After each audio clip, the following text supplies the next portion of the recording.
Hello मेरे दोस्तों, आप सभी का स्वागत है हमारे यूट्यूब चैनल रॉयल्टी वैल्यूज वाला पर। मेरा नाम अंकित राज और आप देख रहे हैं यूट्यूब चैनल रॉयल्टी वैल्यूज वाला पर। आज हम लोग क्लास 11 का एक चैप्टर लेकर आए हैं, जिस चैप्टर का नाम है वनस्पति जगत, जिसे हम लोग पादप जगत भी कहते हैं। इसे इंग्लिश में प्लांट किंगडम कहा जाता है। इस चैप्टर को हम लोग कल स्टार्ट किए थे, जिसमें हम लोग इस चैप्टर का इंट्रोडक्शन पार्ट को कंप्लीट किया था। आज हम लोग इस चैप्टर में पढ़ने वाले हैं। इस चैप्टर में हम लोग पढ़ने वाले क्या है, हम लोग इस चैप्टर में सबसे पहले सवाल के बारे में पढ़ेंगे, उसके बाद हम लोग ब्रायोफाइट के बारे में पढ़ेंगे, उसके बाद हम लोग ट्रेडोफाइट के बारे में पढ़ेंगे, उसके बाद हम लोग जिम्नोस्पर्म और उसके बाद एंजियोस्पर्म। उसके बाद ये चैप्टर हमारा खत्म हो जाएगा। तो आज हम लोग जो हमारा जो एजेंडा है, आज का जो टॉपिक है, आज का जो हमारा गोल है इस चैप्टर का, वो हम लोग सवाल को कंप्लीट करने वाले हैं। तो आप सभी अगर हमारे इस चैनल पर नए हैं तो प्लीज़ वीडियो को लाइक कीजिएगा, चैनल पर नए हैं तो चैनल को सब्सक्राइब कीजिएगा। तो चलिए बिना वक्त को गवाए शुरू करते हैं।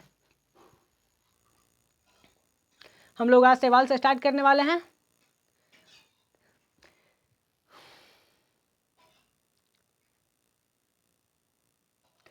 सवाल क्लोरोफिल युक्त सरल थाइलॉइड स्वपोषी तथा मुख्यतः जलीय मतलब कि अलवण जल और तथा समुद्री जल दोनों में पाए जाते हैं। सवाल कैसे होते हैं, सबसे पहले इसमें क्लोरोफिल पाया जाता है। ये कैसे होते हैं, सरल होते हैं। दूसरे बॉयट ये थाइलॉइड होते हैं। ये कैसे होते हैं, स्वपोषी होते हैं, यानी कि अपना भोजन खुद बनाते हैं। और मुख्यतः ये रहते कहाँ हैं, तो अलवण जल का मतलब क्या होता है कि स्वच्छ जल, जो हमारा नदी तालाब का पानी होता है उसे अलवण जल बोलेंगे।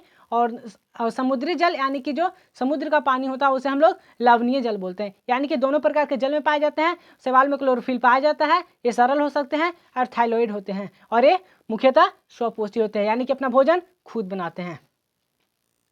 ये अन्य आवासों जैसे कि नमयुक्त पत्थरों, मिट्टी तथा लकड़ी में भी पाए जाते हैं। ये वहाँ पर इसका आवास कहाँ, वह किस जगह पर रह सकते हैं, इसमें नमीयुक्त यानी कि वैसे जगह पर रहते हैं जहाँ पर मिट्टी कुछ नमी हो, उसमें थोड़ा सा नमी होना चाहिए। नमीयुक्त पत्थर, मिट्टी तथा लकड़ी में भी पाए जाते हैं। उनमें से कुछ कवक और उनमें से जो कुछ शैवाल होते हैं वो लाइकेन तथा प्राणियों के संगठन में भी पाए जाते हैं। और ये कुछ जो होते हैं, कुछ सवाल जो होते हैं लाइकेन के साथ तथा प्राणियों के संगठन में भी पाए जाते हैं। इसका एक एग्जांपल दिया हुआ है स्लॉथरिच।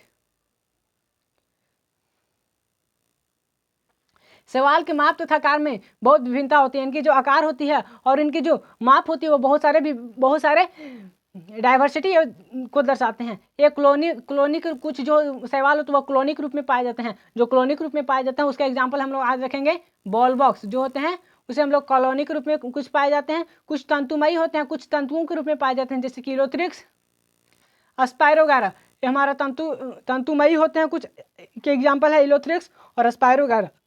और फिर क्लोनिमयी का एग्जाम्पल है बॉल बॉक्स। और इनमें से कुछ सवाल जो होते हैं जैसे कि केल्प, एक केल्प जो हमारा सवाल है वो बहुत ही विशालकाय होता है और सबसे बड़े, इसमें इसकी लंबाई बहुत ही ऊंची होती है। उसके बाद क्या कहा जा रहा है, सवाल जो होती है कायिक, अलैंगिक तथा लैंगिक जनन करते हैं। इसमें जनन किस प्रकार का होता है, तो इसमें कायिक जनन भी होता है और इसमें अलैंगिक जनन भी होता है और इसमें लैंगिक जनन भी होता है। ये तीन प्रकार का इसमें रिप्रोडक्शन होता है। और कायिक जनन की अगर बात करते हैं, इसमें कायिक जनन जो होती है और विखंडन विधि के द्वारा होता है। कायिक जनन किसके द्वारा होता है, विखंडन विधि के द्वारा होता है। इसके प्रत्येक खंड से थैलस बन जाता है और विखंडन यानी कि जो टूटते हैं, और उसके जो टूटने के, अगर ये हमारा कोई इस तरह का अंग है और ये अगर टूटते जाएगा तो ये टूटने के बाद फिर से एक नए जीव का निर्माण करते हैं। इसे ही हम लोग क्या कहते हैं, विखंडन विधि द्वारा इसमें जनन होता है। फिर इसके प्रत्येक खंड से थैलस बन जाता है, यानी थैलस का मतलब क्या होता है, नया शरीर बन जाता है। अलैंगिक जनन की अगर बात करते हैं, इसमें अलैंगिक जनन की अगर बात करते हैं तो विभिन्न प्रकार के बीजाणुओं के द्वारा होता है। बीजाणु यानी कि स्पोर के द्वारा होता है। और कौन सा स्पोर, उस स्पोर का क्या नाम है, उसे हम लोग बीजाणु स्पोर कहते हैं। इनमें फिर कुछ सवाल जो होते हैं उसमें फ्लैजिला पाए जाते हैं, यानी कि कशाभिका होते हैं, जो उसमें क्या उसे गति करने में सहायता प्रदान करते हैं, यानी कि वो चलायमान होते हैं।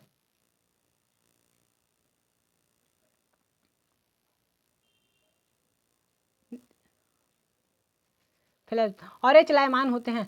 अंकुरन के बाद इनसे पौधे बन जाते हैं। लैंगिक जनन में दो युग्मक संलयन होते हैं। लैंगिक जनन के इसमें लैंगिक जनन कैसे होता है, इसमें लैंगिक जनन जो होती है दो युग्मकों का संलयन होता है, एक नर युग्मक और एक मादा युग्मक जब आपस में मिलते हैं तो हमारा निषेचन होता है और निषेचन से फिर युग्मनज का निर्माण होता है। ये युग्मक कशाभिक युक्त, इसमें कुछ सवाल जो होते हैं, कुछ जो सवाल होते हैं उसमें एक कशाभिका, वो तो या तो फ्लैजिला युक्त होते हैं तथा माप में समान हो सकते हैं। कुछ का जो फ्लैजिला होते हैं उनका आकार और आकृति दोनों एक ही जैसे होते हैं, और कुछ का जो आकार होता है आकार सेम परंतु उसका आकृति समान नहीं होता है। जैसे कि ये युग्मक सभा युक्त यानी कि फ्लैजिला युक्त तथा माप में समान हो सकते हैं। जैसे कि इलोथ्रिक्स अगर आकार में समान, अगर हम लोग माप में समान हो सकते हैं तो उसका एग्जाम्पल क्या दिया हुआ है हमारे पास, इलोथ्रिक्स, इसका एग्जाम्पल दिया हुआ है। अगर इसमें फ्लैजिला नहीं पाए जाएंगे और इसमें लैंगिक जनन होगा तो माप वाले हो सकते हैं। जैसे कि इसका एग्जाम्पल है हमारा स्पायरोगायरा। ऐसे जनन को हम लोग क्या कहते हैं, समयुग्मकी। ऐसे जनन को क्या कहा जाता है, समयुग्मकी कहा जाता है। जब विभिन्न माप वाले दो युग्मक संलयन होते हैं और जब जो माप वाले अलग अलग युग्मक संलयन होते हैं तब उसे हम लोग क्या कहते हैं, असम युग्मक कहते हैं। इसे हम लोग असम युग्मक कहते हैं। जैसे कि असम युग्मक की एग्जाम्पल हमारे पास दिया हुआ एनसीईआरटी में इडोराइना। और कि कुछ स्पीसीज विषम युग्मक के लैंगिक जनन में बड़े अचल स्थैतिक मादा युग्मक से एक छोटा चलयमान नर युग्मक सम्मिलित हो जाते हैं। जैसे कि इसका एग्जाम्पल दिया हुआ है बॉलबॉक्स और फिकस।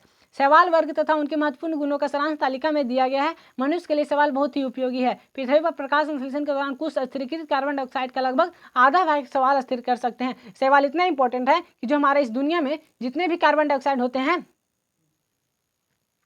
का लगभग आधा भाग सवाल ही हमारे पास क्या करते हैं, अस्थिर करते हैं। प्रकाश संश्लेषी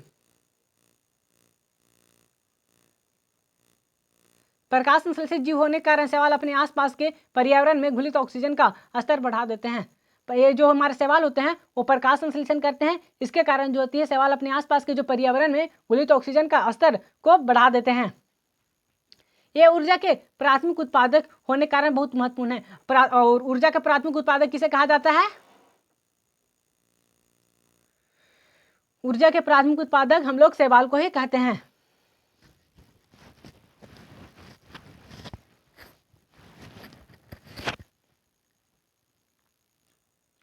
क्योंकि ये जलीय प्राणियों में खाद्य चक्रों की आधार है। पोरीफेरा, लैमिनेरिया तथा सरगासम की बहुत सी स्पीसीज जो होती है, प्रजातियां जो होती है समुद्र की 70 स्पीसीज में से हैं, भोजन के रूप में उपयोग की जाती है। पोरीफेरा, लैमिनेरिया तथा सरगासम के बहुत से स्पीसीज जो समुद्र के 70 स्पीसीज में से है भोजन के रूप में उपयोग की जाती है। कुछ समुद्र भूरे तथा लाल शैवाल बहुत ही अधिक कैराजिन उत्पादन करते हैं। कुछ समुद्री भूरे तथा लाल शैवाल जो होते हैं वह कैराजिन, जिसे लाल शैवाल से कैराजिन का उत्पादन किससे होता है, लाल शैवाल से होता है, उसका उत्पादन किया जाता है। जिनका व्यावसायिक उपयोग होता है। जिलेडियम तथा ग्रिसलेरिया से एगार प्राप्त होता है।